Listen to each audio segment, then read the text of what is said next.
I never thought it would happen to me. I was an ordinary guy, just like you. 35, living the normal 9-to-5 grind. A job I didn't particularly love, but it paid the bills. A steady income, a routine, a life that wasn't remarkable, but it was mine. Or so I thought. But that's the thing about life. It has a way of flipping everything upside down when you least expect it. A simple mistake, a wrong turn, and suddenly you're not who you thought you were. You're not even the person you woke up as. It all started on a Tuesday. I'll never forget that damn Tuesday. I was at a bar after work, just grabbing a beer and mindlessly scrolling through my phone when a stranger sat down next to me. You know the kind, shifty eyes, a jacket that doesn't match the weather, looking like they had something to say but weren't quite sure how to say it. I didn't pay much attention to him at first. I wasn't interested in small talk, but he didn't seem to care. "Hey," he said, leaning in close like he was about to tell me something that could change my life. I looked up, raising an eyebrow. "What's up?"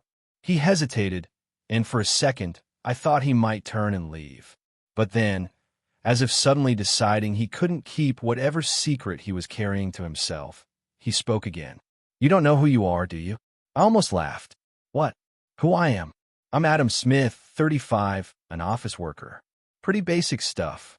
He smirked, shaking his head, his eyes scanning the room nervously, as if waiting for someone to come in and drag him away. But there was something in his tone that told me he wasn't joking. "No, that's the name they gave you. The one you were told to live with." I felt a chill creep on my spine, but I shrugged it off. Maybe he was just some paranoid guy who had too many drinks. "What are you talking about, man?" He leaned in closer, his voice low. "They swapped you when you were a kid. You're not the person you think you are. And I know who did it." I stared at him for a moment, wondering if I was being set up for a joke. This felt like some weird conspiracy theory, straight out of a bad movie. But the look in his eyes told me he wasn't playing. "You're crazy," I muttered, starting to turn away, but then I froze. The words came out his mouth, so casually, but they rattled me more than I cared to admit. "No," he said, sensing my doubt. "I'm serious. I'm not crazy. You've been living a lie, Adam. Everything you've ever known about yourself, it's all a lie. And the people who did this to you, they don't want you to find out. They'll do anything to make sure you never find the truth." I felt a surge of irritation. "This is insane," I muttered. "I don't know what game you're playing, but I'm not interested." But as I stood up, ready to leave, he grabbed my arm, pulling me back. "Listen to me, Adam. You need to look at your documents. Your passport, your driver's license, your social security number. They're all fake. They've been changed." I jerked away, finally irritated. "Get your hands off me, man." But he wasn't done. He slid something across the bar. A small, folded piece of paper. "Check it. Then you'll understand." I didn't want to take it. Everything in me screamed that this guy was a scam artist, but something about him made me pause. Against my better judgment, I took the paper, unfolded it, and read the name. John Carter. I stared at the name. It didn't make sense. I didn't know anyone named John Carter. Hell, I had never even heard of the name. But then my eyes drifted down to the bottom of the paper. There, written in tiny, scrawled letters, was an address. The address was familiar. It was my childhood home. I shook my head, trying to push the unsettling feeling down. "What the hell is this?" He looked at me, his eyes still filled with a sort of urgency. "That's where it all started. It's time to find out who you really are, Adam. Who you were supposed to be. But be careful. If they find out you're looking, you won't live long enough to uncover all." He left then, disappearing into the crowd, leaving me sitting there with a heart that was racing and a mind that was spinning. The next day, I woke up with the paper still in my hand, staring at the address. I couldn't stop thinking about what the man had said. Who was I really? If what he said was true, then everything about my life was built on a lie. But why? Why would anyone go to the trouble of replacing me with someone else? I tried to ignore it, to tell myself I was being paranoid, that I was just overreacting to some bizarre conversation with a random stranger. But that piece of paper sat there like an anchor, dragging me into this mess I couldn't explain. I decided to check, just to see. Nothing could really be wrong, right? After all, I was Adam Smith. I had lived this life for 35 years, but I didn't trust myself anymore. I went home that night and pulled out my old passport from the drawer, the one I hadn't used in years. I stared at it for a moment. Nothing seemed off at first glance. But then I turned it over. I froze. The name on the passport wasn't mine. It was John Carter. The paper had been right. Every detail I had ever known, everything, had just been shattered in an instant. My whole life had been built on someone else's identity. I had been swapped, and I didn't even know it. I didn't sleep that night. The realization hit me hard, like a slap in the face that I couldn't shake off. I kept staring at that damn passport, wondering who the hell had switched my identity and why. I kept thinking about the guy at the bar, the stranger who had dropped this bombshell on me, and whether he was just some nut job or if there was actually something to what he'd said. The truth was, I didn't know where to start. Who could I trust? What could I even believe? The fact that my identity had been swapped wasn't just disturbing. It was a violation of everything I'd thought was real. It was as though someone had stolen my entire life, rewritten it, and handed me a new one without even asking. It was beyond anything I could have imagined. The next morning, I grabbed my phone and started searching. At first, I thought I'd just check for any discrepancies, something obvious that might explain the situation. Maybe some kind of clerical error. But the deeper I dug into my personal records, the more I felt like I was peeling back layers of twisted onion. My bank account had no history prior to the past 5 years. My credit history was a blank slate. Government records, nothing. The more I searched, the clearer it became. I had never existed in official records prior to the age of 25. I was a ghost. That's when I remembered the address the stranger had given me. It wasn't just any address. It was the house where I grew up. My childhood home. I had to know what it all meant, so I packed my things and decided to visit. I was already so deep into this mess, I didn't know how to back out now. I took a cab to my old neighborhood, my stomach in knots. The house still stood, exactly where I remembered it. The lawn was slightly overgrown, but it looked the same, almost unchanged. I stood in front of it for a moment, taking in the familiar sight. But there was something off about it now, something that made it feel like a stranger's home. I rang the doorbell, not sure what to expect. A middle-aged woman answered, her expression neutral but polite. "Hi, I used to live here," I said, fumbling with the words. "I'm Adam Smith. I was hoping to ask you some questions about the history of the house." She looked at me for a long moment, her eyes scanning me up and down. "This is private property," she said, not unkindly, but firmly. "If you have business here, you'll need to go through the owner." I didn't want to push it, but I couldn't leave without knowing more. "Do you know if anyone else has lived here since I moved out?" I asked. I tried to sound casual, but there was a knot in my stomach that I couldn't shake. She frowned, hesitating before answering. "Actually, no. This house has been unoccupied for years, since you left. But I'm afraid I really can't be of any more help." That didn't make sense. I had memories of this house being sold, but she said no one had lived here since I moved out. Something was wrong. Something had changed, but I couldn't push her further. I left with more questions than answers. That evening, I sat in my apartment, staring at the address again, wondering what had happened here. Why would someone keep me in the dark about my own life? Who had erased me, and why? That's when the next clue came. An email appeared in my inbox from an anonymous sender. The subject line was simple.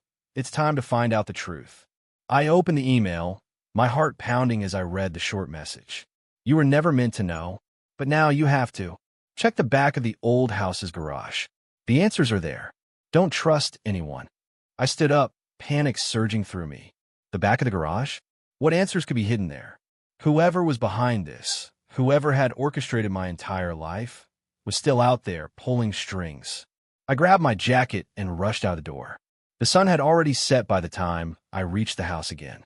The neighborhood was quiet, almost eerily so. I made my way to the side of the house and approached the garage.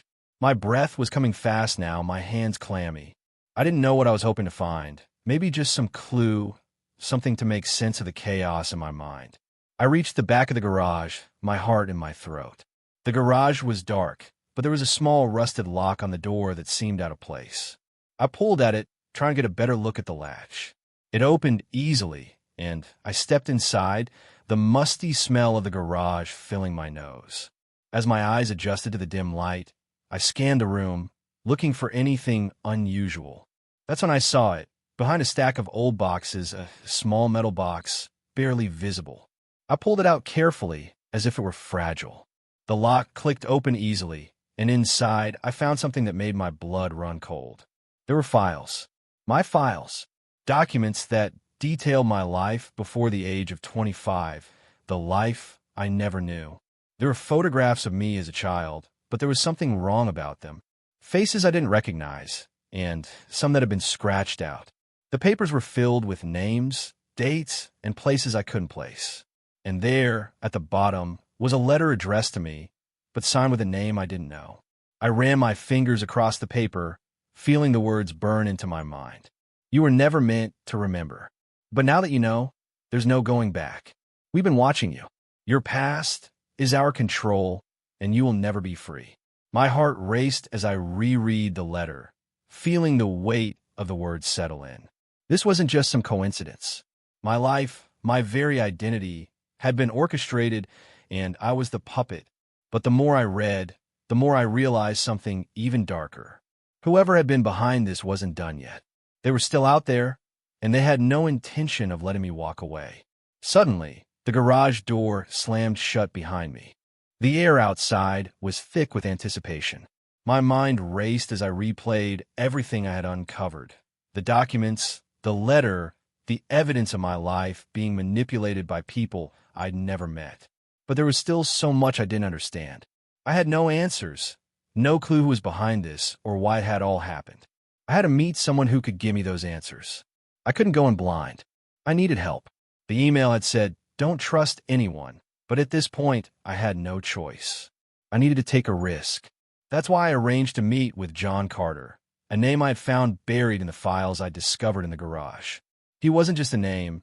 He was someone from my past, someone who could lead me deeper into this mess.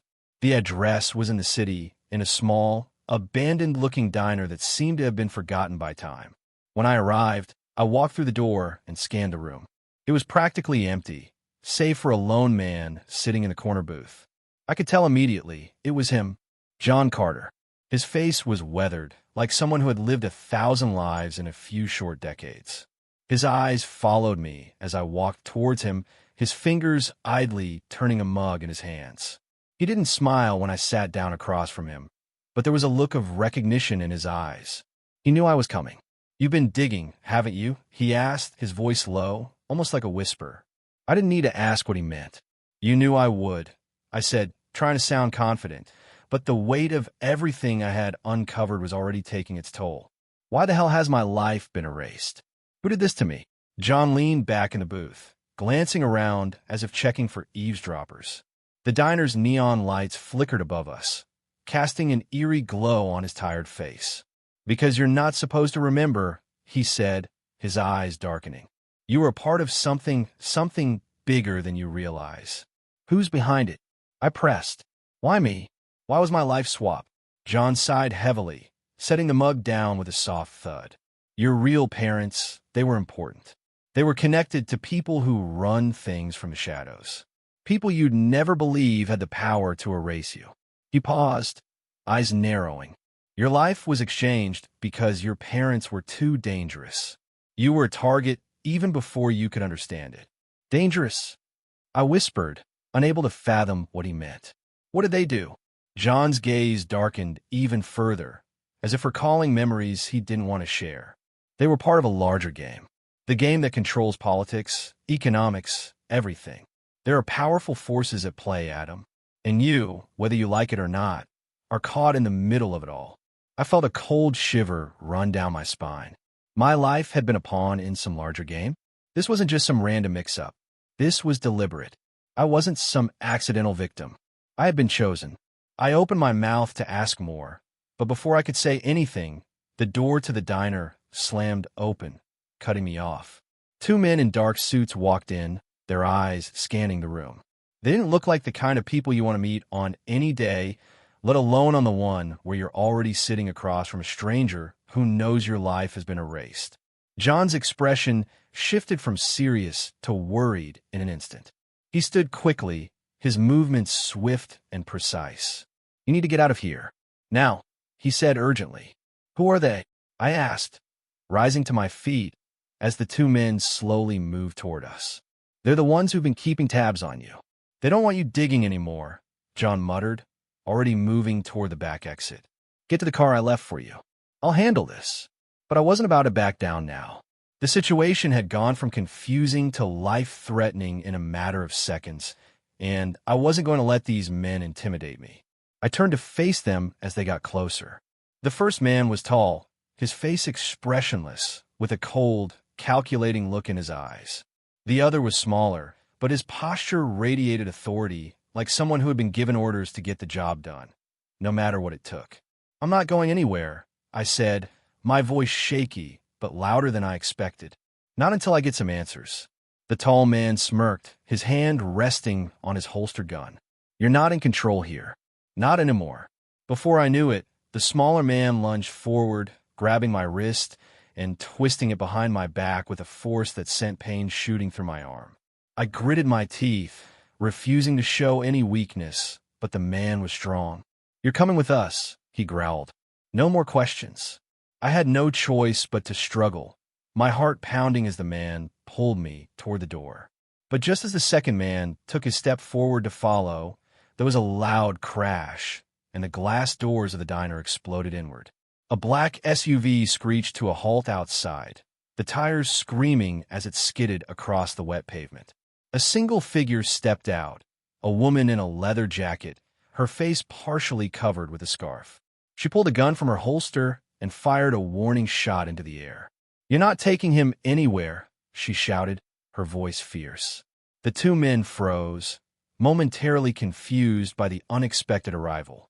It was enough of a distraction for me to break free from their grip, grabbing a nearby chair and swinging it at one of the agents.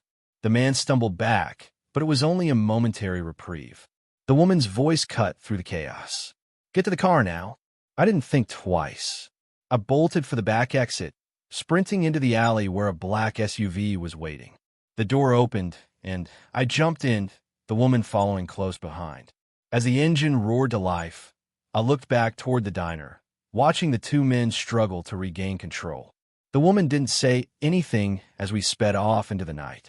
I didn't know if I could trust her, but right now, she was the only ally I had. Who are you? I finally asked, breathless. She glanced at me, her face now more visible as she pulled the scarf from her mouth. Someone who's been keeping an eye on you, Adam.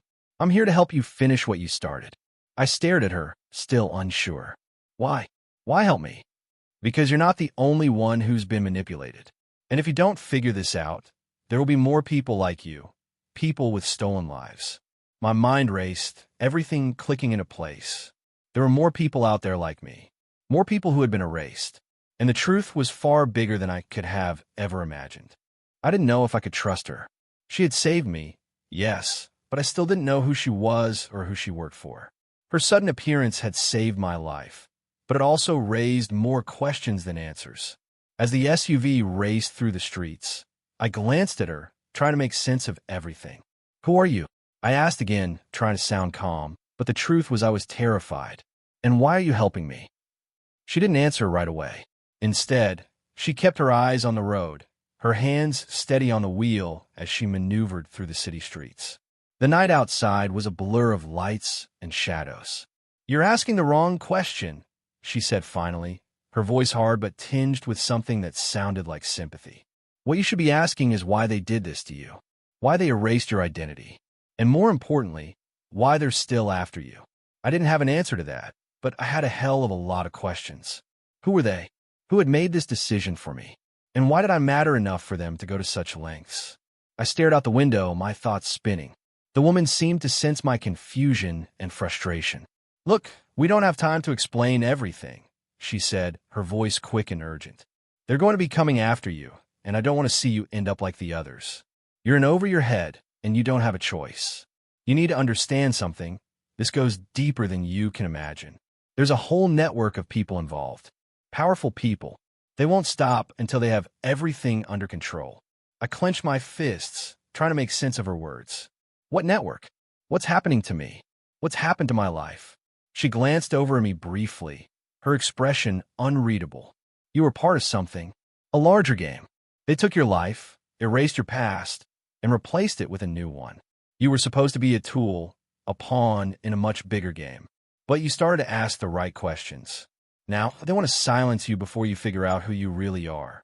Before I could ask more, we took a sharp turn and came to a stop in front of a run-down building tucked in an alley. There was no sign, just an old metal door that looked like it hadn't been opened in years. "This is where the real answers are," she said, stepping out of the car. "I'll explain everything. But you need to trust me, Adam. You need to be ready for what's coming." I didn't trust her, but I had no choice. I didn't even know who to trust anymore. Everything in my life was a lie, and every step I took seemed to lead me deeper into a web of danger and mystery. I followed her into the building. The interior was dark and grimy, but the air had a certain heaviness to it, as though it had been preserved, untouched for years. The woman led me down a narrow hallway until we reached a small, dimly lit room. There were computers everywhere, old monitors blinking in the darkness. A few people sat in front of them, typing furiously, their faces obscured by the glow of the screens. "This is where the truth lives," the woman said, her voice low. "We've been keeping track of the network for years. We've been watching the people who erased you, and now we're going to bring them down." I stared at the screens, unsure of what to make of all this. It felt like I had stepped into a different world, one that had been hidden from me for my entire life. These people, whoever they were, knew more about my situation than I did. But as I took in the scene, the unsettling feeling grew. I had a strange sense of déjà vu, like I had been here before. Or maybe it was just the overwhelming sense that nothing was real anymore. I wasn't the person I thought I was. And the more I thought about it, the more I realized that everything in my life, my job, my relationships, my memories, could have been fabricated. I turned to the woman, my voice quiet but desperate. Why was I chosen? Why was my identity swapped? What did I do to deserve this? She stopped, her eyes meeting mine with a cold intensity. "You didn't do anything. You were just in the wrong place at the wrong time. Your real parents were involved in something dangerous, something too big for them to handle. And when they were silenced, your life was rewritten." I frowned, confused. "What do you mean rewritten? How?" She walked over to one of the computers and brought up a series of documents. They were encrypted, but it didn't take long for her to decrypt them. The files revealed names, dates, and a history of government experiments involving identity swaps. Experiments designed to control people and manipulate their lives for political gain. "You were never supposed to know this, Adam," she said, her voice low as she clicked through the files. "Your identity was erased, but it was never just about hiding you. You were part of a larger program. Your real parents were political dissidents, and they had to be eliminated. But you weren't the only one. There are more people like you, people whose identities were stolen, lives rewritten." I felt like I was drowning in the revelation. So I wasn't just erased. I was replaced. My entire life was just a setup. She nodded. "Exactly. And the people who did this to you, they're still out there, and they're still pulling the strings." Suddenly, a loud crash came from the hallway. I whipped around, panic rising in my chest. The woman's eyes widened in alarm. "They found us," she hissed. "We need to move now." Before I could ask more questions, she grabbed my arm and pulled me towards the back of the building. We ran down dark hallways, the sounds of footsteps echoing behind us. The building had suddenly turned from a place of answers into a trap, and I realized, too late, that the moment I stepped into this world, I had already signed my death sentence. We reached a back door, and I was about to push it open when I saw a shadow at the end of the hallway. Two men in suits were approaching. They were too close. "Go," the woman shouted, shoving me out the door. But it was too late. The door slammed shut behind us, and we were out in the alley with nowhere to go. The agents were fast on our tail. I was being hunted, and there was no way out. We ran through the alley, my heart pounding in my chest, the sound of footsteps following us, growing louder with every second. The woman, the one who had been guiding me through this mess, was ahead, pulling me along. I had no choice but to follow. She was leading me to a hidden exit, a safe house of sorts, but I knew that every second we wasted made it more likely we wouldn't make it out alive. I didn't know who was chasing us, but I knew one thing. They were too close, and I was in way over my head. As we turned a corner, I heard the unmistakable sound of sirens in the distance. That was it. They were coming for us. We had to move faster. You have to understand, Adam, the woman said, her voice breathless. They're not just after your life. They're after everything you know about yourself. I didn't have time to respond. We reached a small door, hidden behind a pile of old crates, and she yanked it open, pushing me through. We were in what looked like an underground storage facility, stacked with crates and dusty old files. I didn't ask questions. There was no time. She slammed the door shut behind us, locking it with a series of quick clicks. We were safe for now. She turned to face me, her eyes serious. I've been following this network for years. I know the people who erased your life, and I know why they did it. But you still don't understand the bigger picture. I stared at her, confused. I wasn't sure I wanted to know anymore. I was already neck deep in this, and every piece of information made it worse. Tell me, I said, my voice hoarse. Tell me what the hell's going on. She took a deep breath, pacing for a moment. The organization that swapped your identity isn't just a black market operation. They control everything: politics, businesses, the economy. They've been replacing people for decades, shaping them into whatever they need. Your life, Adam, wasn't just a random decision. You were a part of a plan. A plan. My whole life had been part of someone else's scheme. I felt the rage begin to burn inside me, hotter than before. You were supposed to be someone else, Adam, a figurehead for a new world order. But something went wrong.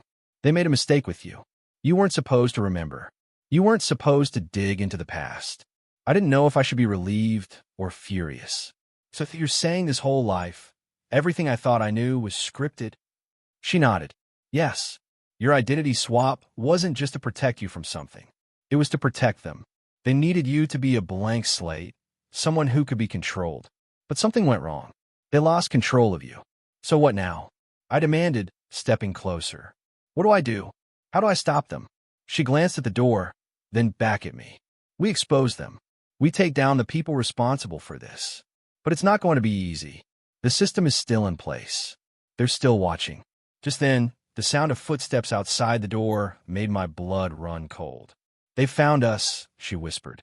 Before I could react, the door crashed open. I didn't even see the men coming. They were fast, too fast, and before I could move, one of them grabbed my arm, twisting it behind my back. No more games, Adam, the man hissed in my ear. You've gone too far. We've warned you. I struggled, but the grip on my arm was like steel. Let go of me. I shouted, but they weren't listening. I kicked out, trying to break free, but another agent slammed into me, sending me sprawling to the floor. The woman beside me barely had time to react before one of the agents drew a weapon and pointed it at her. Don't move, the agent warned her, his voice cold. Who are these people? I gasped, trying to stand, but my vision was blurry from the fall. My mind raced. These weren't ordinary agents. They were part of the system, the very people who had erased me, controlled me. They're the cleanup crew, she spat, her eyes hardening. They're here to silence anyone who gets too close. I had one choice: fight or die. I grabbed the nearest object, a metal rod, and swung it with everything I had, knocking the agent who held my arm off balance. In the chaos, I scrambled to my feet, adrenaline pumping through my veins. The woman grabbed my arm, pulling me up, and we ran down a dark corridor, dodging agents and security systems, until we found an emergency exit. We burst into the night, but we weren't free yet. The agents were close. The moment we made it outside, we were in a race for our lives. We ran through the city, zigzagging through alleyways, my breath coming in heavy gasps. I could hear footsteps behind us, but we kept going, pushing harder. I wasn't going to let them take me. Not again. I had lost too much. And now I wasn't going to stop until I had answers. As we reached a dead end, I looked around, desperate. There had to be a way out. Then I saw it. A van parked in the alley, barely visible in the shadows. It was our only chance. The woman didn't hesitate, pulling me toward it. We jumped inside, and she slammed the door shut. We were moving again, but I could hear my heart thundering in my chest. We're not safe yet, she said, her voice tense. But we will be. We'll get to the truth. I promise you. As the van sped away into the night, I knew one thing for sure. There was no going back. The truth was out there, and I wasn't stopping until I found it. We didn't stop, not even when the van hit a dead end on a narrow alley. We just kept going. The woman, whose name I still didn't know, was relentless. I followed her through dark alleys, across rooftops, and into underground tunnels. We weren't just running from them. We were running toward something bigger than both of us. Where are we going? I asked, out of breath, as we scrambled down another flight of stairs. To where the answers are, she said, glancing at me over her shoulder. To where the network's heart is. If we're going to shut this down, we need to understand everything about them. I didn't ask more questions. I had learned to trust her, even though every part of my brain screamed not to. Every step we took into the underground lair felt like we were getting deeper into the abyss. The place smelled of damp concrete and fear. As we moved through the dark corridors, I noticed flickering lights and half-open doors. There were people here, I realized, people who had been lost, erased, and forced into silence by the network we were now trying to bring down. I could feel their eyes on us, hidden in the shadows, a chilling reminder that there were consequences to this war. We reached a locked door at the far end of the hall. She pulled out a small tool from her pocket, manipulating the lock with ease. "We're getting close, Adam," she said, her voice steady, but I could hear the tension in it. This is where it started. The door clicked open, and we entered a room filled with computers, cables, and files scattered across every surface. It looked like a war room. Everything was designed to control and monitor. I could feel the weight of it, the power that this place held. This was their control center. The people behind everything, the ones who had erased my identity, had been using this place to orchestrate their plans. I walked toward the nearest desk, scanning the papers spread out in front of me. There were files about me, about my identity swap. Notes, documents. Everything was here. "You weren't the first," the woman said, standing beside me. "There were others before you, and there are still more." I froze, looking up at her. "What do you mean?" "I mean," she said slowly, "that you were part of an experiment. You and others like you were meant to be erased, controlled, and manipulated. Your life wasn't just swapped for no reason. You were a key, a pawn in a larger political game, and they're still playing it." Her words hit me like a punch to the gut. I wasn't just some random victim. I was chosen. I was a tool.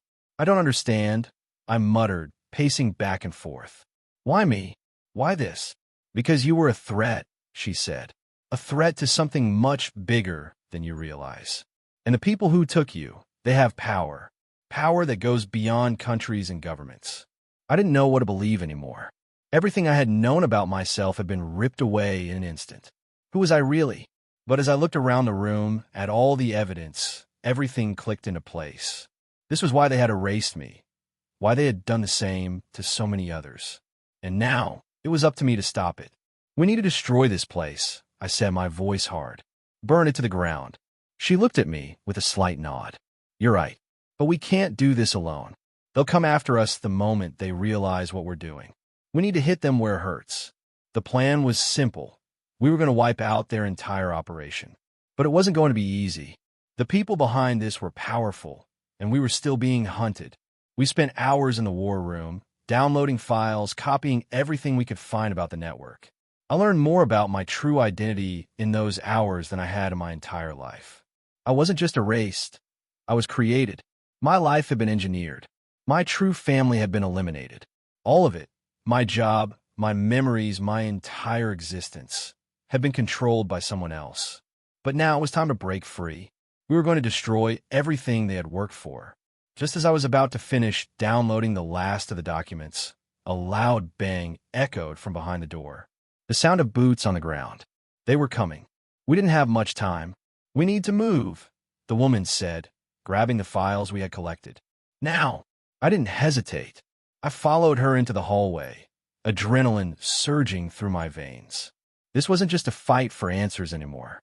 This was about survival. We sprinted through the hallways, dodging agents as we went. I could hear them shouting in the distance, closing in. The closer we got to the exit, the louder the footsteps became. But I didn't stop. I couldn't stop. Finally, we reached the exit, but just as we were about to push through, a group of heavily armed agents appeared in front of us, blocking our way. I turned to the woman beside me. There's no way out. We'll make one, she said, her face cold with determination. Before I could ask what she meant, she pulled out a device from her pocket. Get down, she shouted. She pressed a button. The explosion shook the building. The walls cracked and groaned as the force sent us flying across the hallway. Dust and debris filled the air. I couldn't hear anything for a moment, just the ringing in my ears. But when the smoke cleared, we were out. The door was blown open. We had an escape route. We're not done yet, she said, pulling me to my feet. But this is just the beginning. And in that moment, I knew. Everything I thought I knew about my life, my identity, and the world around me had been turned upside down. I had no choice but to keep fighting. And no matter how dangerous it got, I was going to make sure I brought them all down, no matter the cost. We barely had time to breathe after the explosion. The deafening silence that followed was broken only by the sound of distant alarms, signaling that the entire building was going into lockdown. It wasn't just us that was trapped in here now. Everyone who had been part of this operation was under threat. The people who had been hiding in the shadows, controlling everything, would do anything to keep their secrets safe. They couldn't afford to let us expose them. I wasn't sure how far ahead we were of them. The explosion had bought us a few minutes, but they were probably already coordinating to find us. They weren't going to stop. They never stopped. The woman, who in all the chaos, I still didn't know the name of, dragged me through the corridors, moving fast but deliberately. We were both breathing heavily, but I could see the focus in her eyes.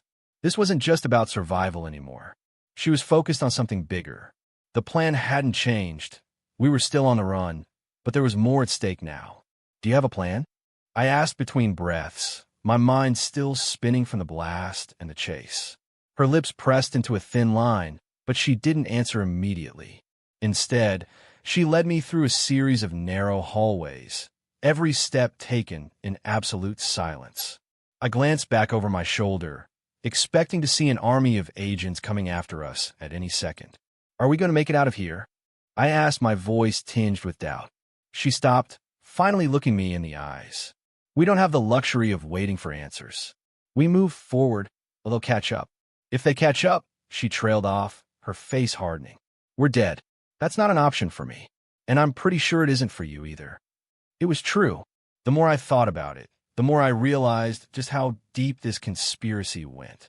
I wasn't just fighting for my life anymore. I was fighting for control over my own identity.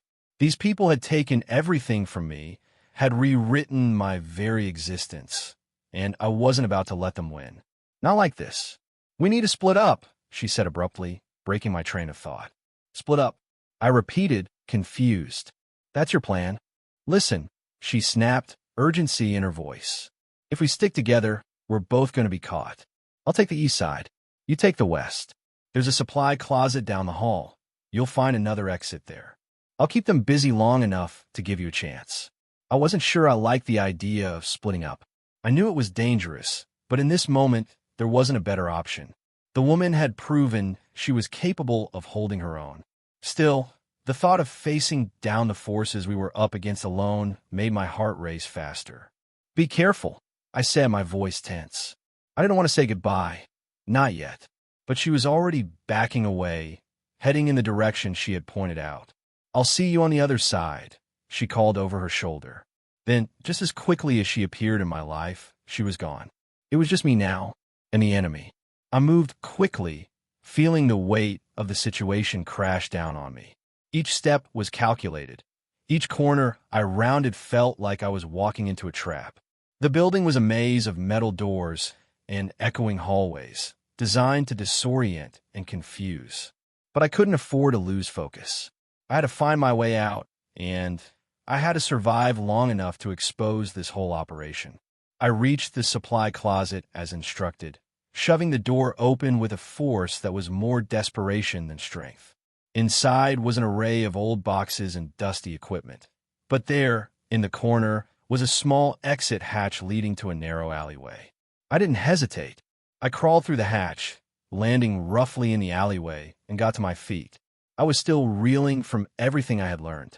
My life wasn't just stolen, it was manufactured. The people behind this, Those in power had been controlling my entire existence, shaping it from the moment I was born. And now, I was in their crosshairs, fighting for my life and my freedom. Just as I rounded the corner, I saw the black SUV parked at the end of the alley. It was the same one from before. The woman. She had to be inside. The plan was simple. Get to her, find the last piece of the puzzle, and get the hell out of here. But the sound of tires screeching from behind me made me freeze. I turned around, only to see two black SUVs speeding toward me. They weren't alone. Agents were inside, and they were armed. They had found me. I ran without thinking. I didn't know where I was going, but I had to get away. The night was alive with the sound of pursuit, the agents closing in. My heart pounded as I dodged between buildings, the alleyways twisting in ways that made me feel more like a rat than a man. I needed to find the woman. She was my only hope. As I took a sharp corner, I barely avoided being hit by one of the SUVs. The agents were getting closer. But there was one thing they hadn't counted on. I knew the city better than they did. I wasn't just running. I was leading them into a trap. I stopped in my tracks, waited for them to get close, and then, when they were within range, I turned and launched myself onto the roof of the nearest building, using the ledge as leverage. My breath came in short gasps, but adrenaline carried me. The SUVs screeched to a halt beneath me, but by the time they got out of the cars, I was already across the roof. This was my moment. I had to make sure they didn't catch me. I wasn't just running for my life anymore. I was running for the truth. I leaped across the rooftops, my heart pounding as I scrambled to stay one step ahead. The noise of the agents chasing me below seemed to fade as I focused on getting to the end of this. They couldn't stop me. Not now. I finally spotted the woman waiting at the rendezvous point, her eyes scanning the rooftops. She caught sight of me and motioned for me to hurry. The final showdown was coming. But I had learned one thing that night. I was no longer the pawn. I had become the hunter. The adrenaline was still coursing through my veins, but as I met up with the woman, the reality of what I had just done started to sink in. I had barely escaped. The agents were close, and there was no doubt they would come after me again. I had made a lot of noise, and now I was in their crosshairs. But this wasn't just about escape anymore. It was about breaking free from everything that had controlled my life for as long as I could remember. The woman and I ran through the narrow streets, weaving through alleyways, until we reached a small, hidden door in the back of an abandoned building. She led the way, unlocking the door and ushering me inside. This was the place where all the answers were supposed to be. At least, I hoped it was. Inside, the building was dark and silent. The air smelled stale, but there was a strange sense of purpose hanging in the atmosphere. The woman walked with a sense of urgency, but also calm determination, as if she had been here 100 times before. "Who are you?" I asked as we moved through the dim hallways. I couldn't take it anymore. The confusion, the lies, the betrayals, it all had to make sense. She didn't answer immediately. We entered a room filled with screens and equipment I didn't understand. Some of them were already lit up, flashing numbers and images I couldn't quite grasp. It was like some kind of war room, and I realized, with growing horror, that this wasn't just about me anymore. This was about controlling lives on a massive scale. "My name's Rachel," she finally said, her voice calm despite the chaos unfolding around us. "I'm part of the team that's been tracking this network for years. The people who erased you, they've been doing this for decades. Rewriting lives, replacing people, erasing anyone they see as a threat." I looked at her, stunned. "Why help me? Why bring me here?" Rachel turned to face me, her expression serious. "Because you're key to exposing them. You don't know it yet, but you've been part of their grand plan. And now that you know the truth, they'll stop at nothing to keep you from revealing it." I wasn't sure I believed her, but the way she said it, the way she looked at me, with a kind of urgency that mirrored my own, made me wonder. How had I been part of their plan? What had they really done to me? "You said I was the key," I pressed. "What does that mean?" Rachel took a deep breath, then walked over to one of the computers, typing rapidly. "You were chosen, Adam. They swapped you for a reason. Your real parents weren't just anyone. They were involved in high-level politics, people with connections and power. You were supposed to be the perfect vessel for their agenda. But something went wrong. You started asking questions. You began to see too much. I stared at her, my mind reeling. My parents weren't just killed. They were removed. I was supposed to what? Live this life, stay quiet, be a part of their system. Rachel nodded grimly. Yes, you were never supposed to remember. They erased you so you could be used in their game, in their web of control. But when you started digging, you became a threat. And now, they're after you again. The weight of her words hit me like a ton of bricks. I had been a tool. My entire life had been built on someone else's plan. They had controlled everything, my memories, my family, my future. But not anymore. I wasn't just going to roll over and let them win. We need to go after them, Rachel, I said, the words coming out with a sense of resolve I hadn't felt before. We need to destroy them. She glanced at me, her face lighting up with a hint of surprise, but there was something else there. Respect. You're right, but we can't do it alone. This goes deeper than you can imagine. There's a reason they're so powerful. They control everything, government officials, corporations, intelligence networks. This isn't just about revenge. It's about freedom. I wasn't sure if I could handle more of the truth. But what else could I do? I'd already lost everything. What did I have left to lose? Rachel handed me a flash drive and pointed to a terminal in the corner. This is everything we need to take them down. It's a list of the people who've been involved in the identity swaps, the political figures behind it all. We take them down. I hesitated for a second, looking down at the small device in my hand. My heart was racing. This was it. This was the moment I had been waiting for. The moment I took back control of my life. I plugged the flash drive into the terminal.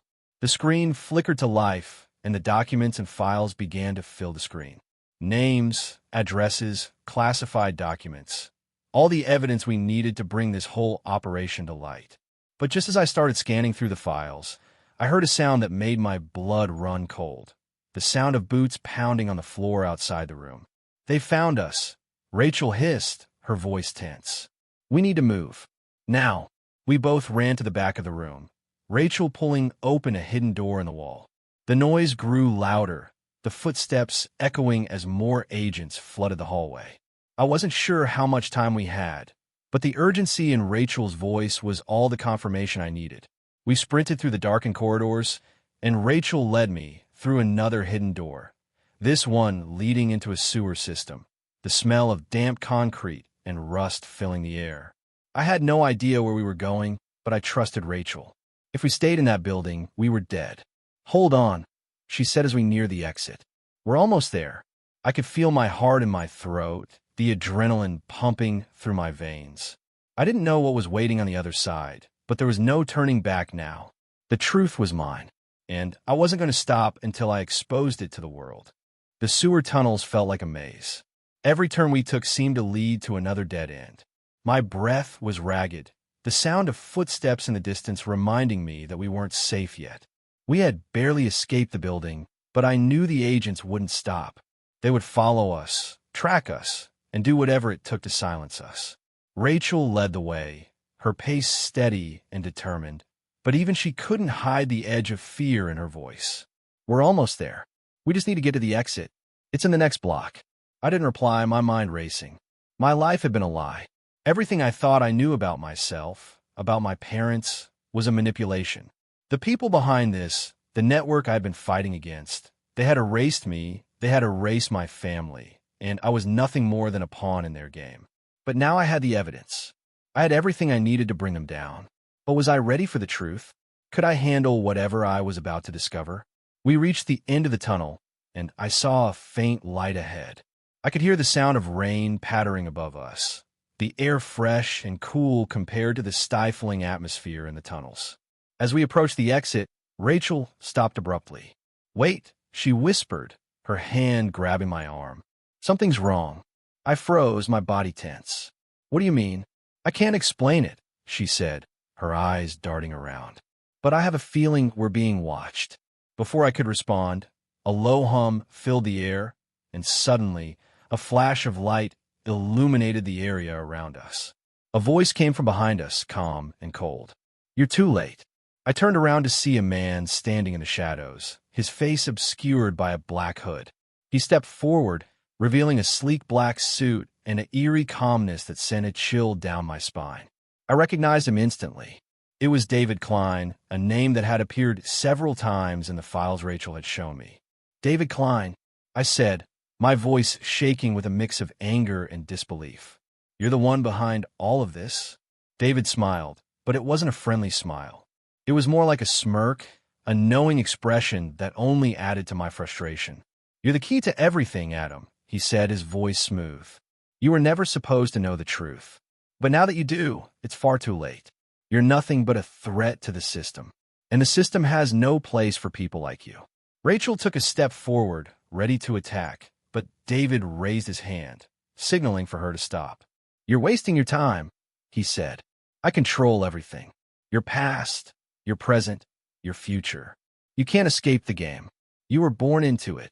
I felt the walls close in around me, the weight of his words settling deep inside me. I don't care about your game, I spat. I'm done being a pawn. I've already exposed you.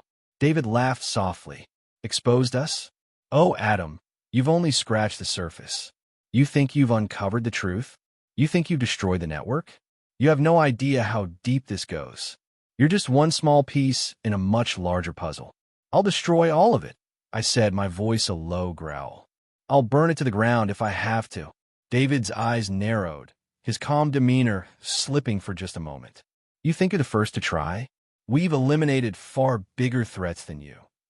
I stepped forward, ready to charge, but suddenly the ground beneath us shuddered, and I heard the distinct sound of footsteps. Several more men appeared from the shadows, all wearing the same black suits, and I realized that this was a trap. A carefully orchestrated ambush. David's smirk returned as he slowly took a step back. I think it's time we finish this. You're not leaving here alive, Adam. The tension in the air was thick. The men behind David moved into formation, closing in. I had nowhere to go, no way out. It was a dead end, and I was surrounded. But just as I thought all hope was lost, Rachel made her move. She lunged at the nearest agent, knocking him off balance, and in that instant I took the chance. I ran for the exit, adrenaline surging through my veins. I didn't look back. I didn't have time. My mind was focused on one thing: survival. I reached the exit just as I heard gunshots ringing out behind me. I didn't stop to look, but I knew they were close. I could feel them closing in, the sound of footsteps growing louder, but I didn't slow down. I pushed open the door and ran out into the night. I was free for now, but I knew it wasn't over. Not yet. I kept running, my lungs burning, the sound of my own footsteps drowning out everything else. The rain was pouring down in sheets, but I couldn't focus on the weather. My only thoughts were the men chasing me. The men who had taken my life, rewritten it, controlled it. They were closing in. I could feel them getting closer with every step. The night was alive with sirens and the distant hum of city traffic, but it felt distant, like I was in a world of my own. I was alone now, more than ever. Rachel was somewhere behind me, fighting to keep up, but I didn't know where she was. I didn't even know if she was still alive. My mind was a whirlpool of fear, anger, and confusion. I had to keep moving. I didn't know how much time passed before I saw the black SUV pull up beside me. I froze, not sure if it was them again. But before I could react, the door swung open and a figure stepped out. It was Rachel. You need to get in, she said, her voice urgent. Now, I didn't hesitate. I jumped in the back of the car, slamming the door shut as the SUV sped off into the night. Rachel was behind the wheel, her face tight with determination. We don't have much time, she said, glancing at me. They're going to try to cover their tracks, and they'll stop at nothing to make sure you don't expose them. I'm not stopping until I take them down, I said, my voice shaky but resolute. I'm not letting them get away with this. Rachel nodded, her eyes focused on the road ahead. You're going to need more than just anger to take them down, Adam. They're everywhere. Their influence reaches far beyond what you think. But you're right, we can't stop. Not now. As we drove through the rain, the city lights flickering in the rearview mirror, I thought about everything I had learned. The truth was more than just personal. It was political. It was global.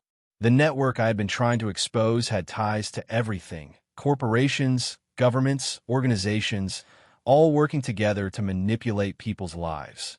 They were too powerful, too entrenched in the system. And I was just one man, a man who had been erased, who had been made into a puppet. But I wasn't going to let them win. You said I'm the key, I said, turning to Rachel. What did you mean by that? Why me? Rachel glanced at me, her jaw tightening. Because your true identity wasn't just erased. It was hidden. They changed everything about you, but they couldn't erase the fact that you were born with a purpose. Your parents, Adam, they weren't just ordinary people. They were part of something bigger, something much darker. You were meant to be the perfect pawn, someone they could control. But you were different. You broke the mold. I felt my heart skip a beat. So, this wasn't just about me. This wasn't random. No, Rachel said quietly. It was never random. Your parents were political figures, people who had the power to change the world.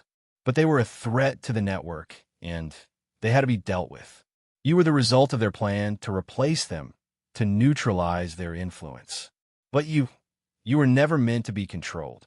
I leaned back in the seat, trying to process what she was saying. My whole life had been a lie. Everything I thought I knew about myself, everything I believed, was a fabrication. We have to destroy them, Rachel. I need to expose them. I need to make them pay for what they've done to me, to my family, to everyone they've ruined. She nodded, her eyes serious. I've been waiting for this moment. But we need to be smart about it. They're watching everything. The moment they realize you're a threat, they'll do whatever it takes to silence you. I looked out the window, my thoughts swirling. There was no turning back now. I had destroyed my identity, my past, and the people who had taken everything from me. I wasn't going to stop until I took down the entire network. We reached an abandoned building on the outskirts of town. Rachel parked the SUV and turned off the engine. I could feel the weight of the moment, the final showdown. Everything I had learned, everything I had sacrificed, was leading up to this point. We're going in, Rachel said, her voice firm. This is the last place they'll expect you to show up. The files you need, the evidence, we'll find it here. We stepped out of the car and entered the building, the silence almost suffocating. The room was empty, save for a few scattered crates and some old machinery. But in the back, hidden behind a rusted door, was a small office. The smell of stale air hit me as we entered. I moved quickly, my eyes scanning the room for anything that could give me more information. But then I saw it, the final piece, a file sitting on the desk. I grabbed it, my hands trembling as I opened it. Inside were names, locations, and a list of people who were all part of the conspiracy. The people who had erased me, who had used me. And at the top of the page was a name I hadn't expected. My mother. I froze. This can't be, I whispered. Rachel stepped forward. What is it? This can't be right. I read the name over and over again. She's involved in this. She's part of the network. Rachel didn't say anything at first, but when she did, her words were chilling. She's the one who made you disappear, Adam. She's the one who orchestrated your entire life. The truth is, she was always in control. The weight of it hit me like a punch to the gut. The woman I'd spent my entire life believing was a victim was the one who had destroyed me. She had made me into a pawn, and now I had to face her. The silence was deafening as I stood there, the files in my hand, everything I had learned crashing down on me. My world had been a lie. My identity had been stolen. My family had been torn apart. And the woman who was supposed to love me had been the one to orchestrate it all. It was time to make a choice, destroy her or bring the truth to light. The door slammed open. I looked up, my heart in my throat. It was her, my mother. As I stand here, looking back at everything that happened, it feels like I've lived 1,000 lifetimes in a matter of months. I used to believe that I knew who I was, that I understood my place in this world. But it turns out my entire life was a fabrication, a carefully orchestrated lie designed to keep me in the dark, to use me as a pawn in a game I didn't even know existed. And then, when everything was ripped away, the truth, the lies, my past, my identity, I realized something. I'm not the person I used to be. I'm not just the victim of some conspiracy. I'm the one who has the power to expose it all. I've taken back my life, piece by piece, and now, for the first time, I'm standing in the light, no longer hiding from the truth. But the question I'm left with is simple. What now? What happens when you've fought so hard to uncover the truth, only to realize that you've lost so much in the process? Revenge, justice, they're not as satisfying as I thought they'd be. But the one thing that is real, the one thing that keeps me moving forward, is the freedom to decide who I'll become next. So here's my challenge to you. If you've watched this journey unfold, if you've felt the weight of the decisions, the betrayals, and the search for truth, then I need you to take action. Share this video. Subscribe to this channel so we can keep uncovering the stories that matter, the ones that make you think, make you feel, and maybe even change how you see the world. And don't forget to like the video if you want to see more stories like this. The truth might have set me free, but the fight isn't over. Now it's your turn to join the fight.